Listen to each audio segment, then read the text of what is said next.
Oi, oi, pessoal, tudo bem?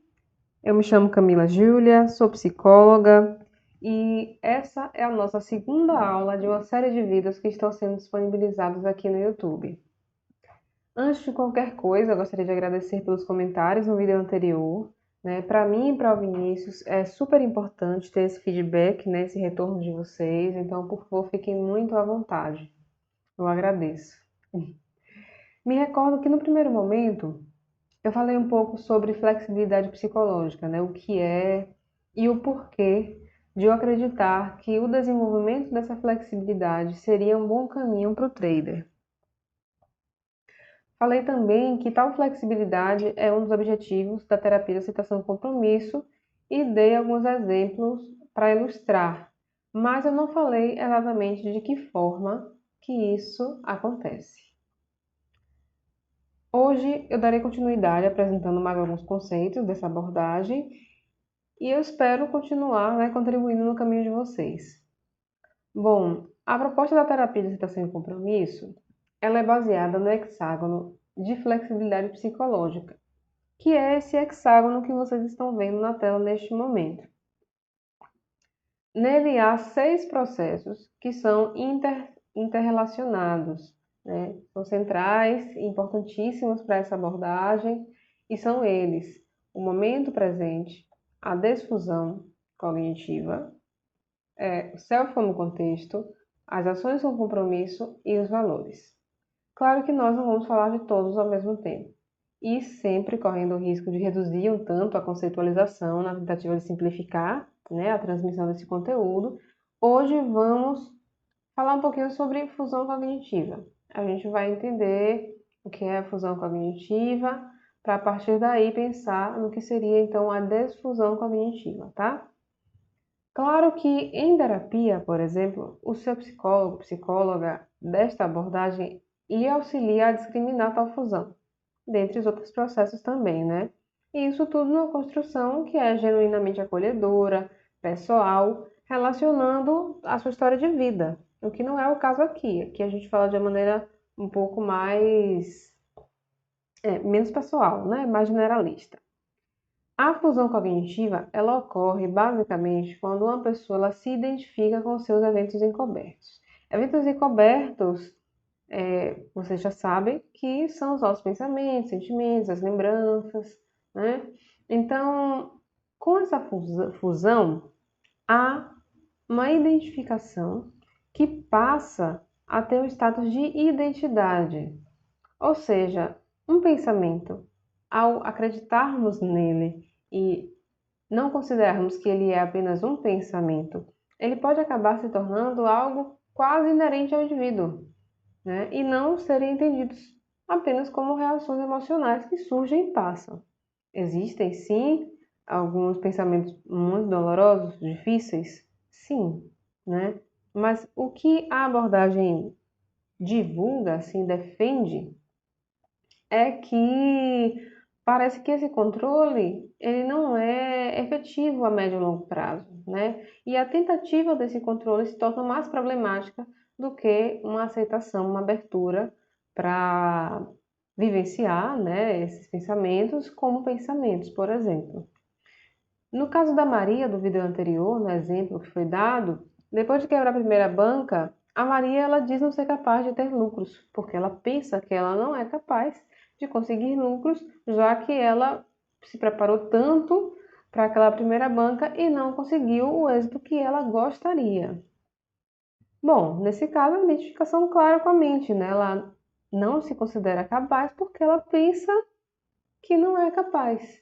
E aquilo passa, então, né, a se tornar uma verdade irrefutável. E tais verdades vão também, né, dizer respeito às ações que ela pode ou não ter a partir daí. Muitas abordagens e fontes de saber se preocupam com a qualidade desses pensamentos, né? Mas a própria sociedade também, né? Mas a gente aprendeu que isso não é definidor, né? Existem diversas formas de se entender o mesmo fenômeno e a partir, né, da teoria, por exemplo, dos quadros relacionais explica de que forma a linguagem e a cognição humana influenciam os nossos comportamentos, né, avaliar, medir, qualificar, né, de que forma que isso se relaciona e o quanto pode mais prejudicar do que ajudar, né? O Reis, que é o autor dessa abordagem e dessa teoria, da RFT, que é a teoria dos quadros relacionais, ele considera dois tipos de desconforto. O desconforto limpo, que é, por exemplo, o fato de pensarmos, né, ter um pensamento difícil, eu não vou conseguir, né, considerando aí o mesmo exemplo. Esse é o desconforto limpo porque é um pensamento. O desconforto sujo seria a tentativa de não pensar, não ter esse pensamento. Então, com esse desconforto sujo, há uma sobreposição, há um adicionar, né? Se complexifica aí em parte, né, o sofrimento que pode acontecer a partir desse pensamento, digamos assim. Então, se tornam dois desconfortos ao invés de um.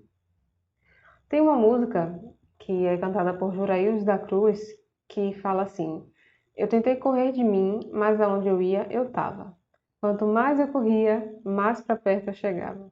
Eu sempre lembro dessa música porque ela fala de como a gente às vezes tenta fugir, né, do que sentimos, do que pensamos, e não tem como, gente.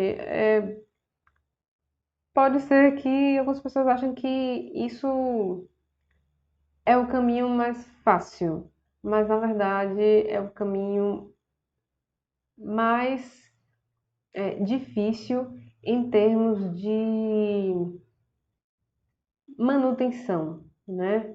Você pode até conseguir se livrar de algum pensamento por um treino durante algum tempo, mas isso não vai perdurar, né? Estudos comprovam que isso geralmente não tem efeito a médio e longo prazo.